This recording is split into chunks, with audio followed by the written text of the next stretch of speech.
is your testimony. In Revelation 12, chapter 12, verse 11, the Bible says, "And they overcame him by the blood of the Lamb and the word of their testimony." So your testimony is a powerful testimony. No one can argue against your testimony, and what you have found has helped in your life. So this lady and this man who conquered their arthritis then came to our retreat.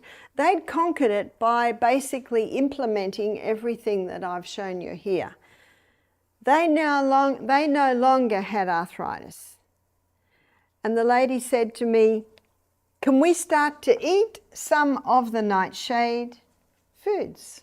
Could we start to maybe eat a little bit of wheat?" And I said to her, "Your body will tell you." One lady said, "But I love these foods." I said, "How much do you love your arthritis? It's not forever." It's like what this lady testified. Once she'd implemented all of this and her arthritis was conquered, she is now in a situation where she thinks, I'll give it a try. And this is what she found. She found that she could eat half a tomato 3 days a week. She found that she could eat a small potato most days. Her body told her not to touch the bell pepper. And the eggplant, she said, "I might have that once a month. It's not a food we eat a lot of." She said, and the wheat, she said, "I was out at a restaurant and I had some pasta that was made of wheat." She said, "I had no reaction." So the next day I had another dish, we were traveling, of pasta, and she said, "I started to get some little bit of twinges in my joints." So can you see what her body was saying to her? You can have a dish of wheat pasta maybe once a week, but not every day. You see, no man can tell you what your body can tell you. My mother died a cripple in a wheelchair at 51 with rheumatoid arthritis. She had severe arthritis. She was only 5 stone when she died, and her hands were all cramped up. Her knees were twice as wide as mine. Her feet, she could not walk anymore. Little by little by little, the arthritis had taken over her body. Now, my mum loved cups of tea, and she had 3 cups of tea a day, and she always had some milk and some sugar in her cups of tea. She always had white toast for breakfast. She always had sandwiches for lunch, white toast with cheese on it, sometimes white toast with ham on it. She also, for tea every night, had chops or sausages and mashed potato and maybe some frozen peas, and sometimes they would have ice cream. Can you see that my mum had a diet that just fed her arthritis? She didn't know. My dad didn't know. I was just a teenager at the time, in my early 20s. I didn't know. But something triggered Mum's arthritis. My dad made a decision to start a new business, which my mum was not really happy about. But my mum agreed reluctantly.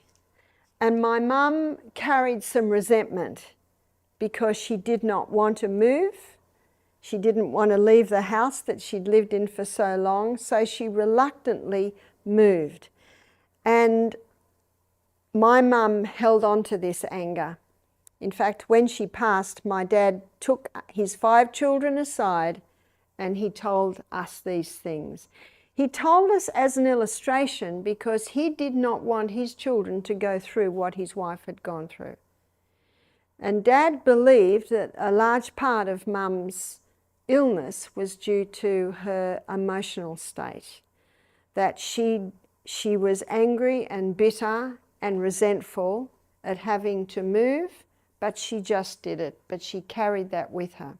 Within 6 months of moving into the new business and the house that was attached to it, she got pains in her joints. Within 1 year, she basically was in a wheelchair.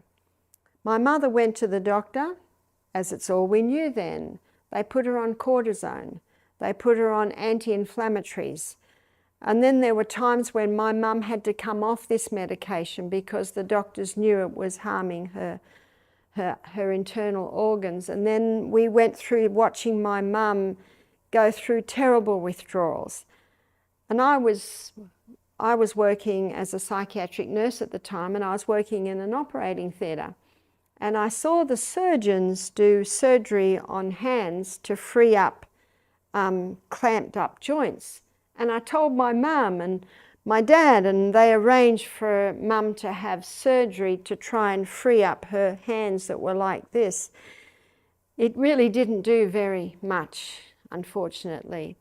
And then when mum was really crippled and in a wheelchair, my partner and I, we moved to an area where there were Seventh-day Adventists. I'd never heard of a Seventh-day Adventist. And the people next door were Seventh-day Adventists, and they had a visitor named Daisy. Now, Daisy was a lovely lady. She was probably in her 60s. I was in my early 20s at the time. And I met Daisy, and we talked, and I told her about my mum, and she said, "I think we can help your mum." I said, "Really? How?" She said, "Well, I have a team, and we do natural remedies, and I believe we can help your mum." I immediately rang up my dad. I said, "Dad, I have just met a woman who believes she can help mum," because we really had exhausted the medical way. There was nothing else that they could do for my mum. So my dad flew straight up to where Daisy lived in Queensland. He talked to Daisy, and he talked to her partner in the business called George, and Dad was convinced that they could help my mum. And so we flew Mum up. Mum stayed with them for 6 weeks. By the end of the 6 weeks, Mum was off all her medication and she was pain-free. It was just incredible. All of our kids, because we're in our teens and 20s, my brother was 27, I was 25, and then my 3 sisters down to my younger sister who was about 17 at the time. We were just amazed. We'd never heard of natural remedies. We'd never heard of such a thing. But we saw what happened with Mum. Mum became pain-free. Mum was off all her medication. Now it was time to build up Mum's body. Mum's body was deformed and weak.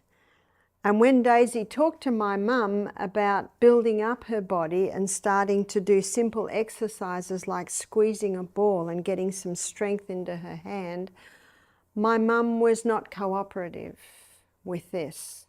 So Daisy rang my mum and she said, "We can do no more for your mum, or your wife. We've got her pain-free, we've got her off her meds. Maybe you could put her in a place that does exercise and show her how to build up her body." But my mum was not interested. 2 days after they brought my mum back, my mum died in the night. We think that my mum maybe even willed herself to death. It was a very difficult experience for all of us. And my dad changed his whole life from what he saw happen to my mum. He went to a health retreat, he went on a 7-day cleanse, and from that health retreat, he was 51 too, he has never eaten meat again. He had a total change in his lifestyle because of what he saw happen with Mum. It had a dramatic effect on me. I'd already become a vegetarian, and it was 6 months after Mum passed that I surrendered my heart to God and became a Christian. I was very interested in the Seventh-day Adventists because I found that they keep to the Bible. I discovered the truth of what happens when you die, which excited me because I thought Mum was floating around watching me. And when I read what the Bible said, 52 times in the Bible calls death sleep. And then I realised my mum wasn't floating around watching me, she was asleep. I read about the second coming of Jesus. I read about the truth of the Sabbath. And I also read about our bodies have been designed to heal themselves. So I never realised that here we are years and years later, that I am doing the very things that Daisy did to my mum. I'm doing the very things that my family and I, we had never heard of. And this is why it is a very real message to me that I believe if my mother had realized at a younger age the things that are contributing or contributed to her illnesses, and also the freedom that God gives even in the resentments that we can carry. He says in Matthew chapter 11 verse 28, he says, "Come unto me all ye that labour and are heavy laden, and I will give you rest. Take my yoke upon you, learn of me, for I am meek and lowly of heart, and you will find rest unto your souls." And I realised that my mum could certainly have experienced freedom from the resentment that she carried. It is a beautiful message. It is a whole message. So when you look at those 8 laws of health, they are a whole message.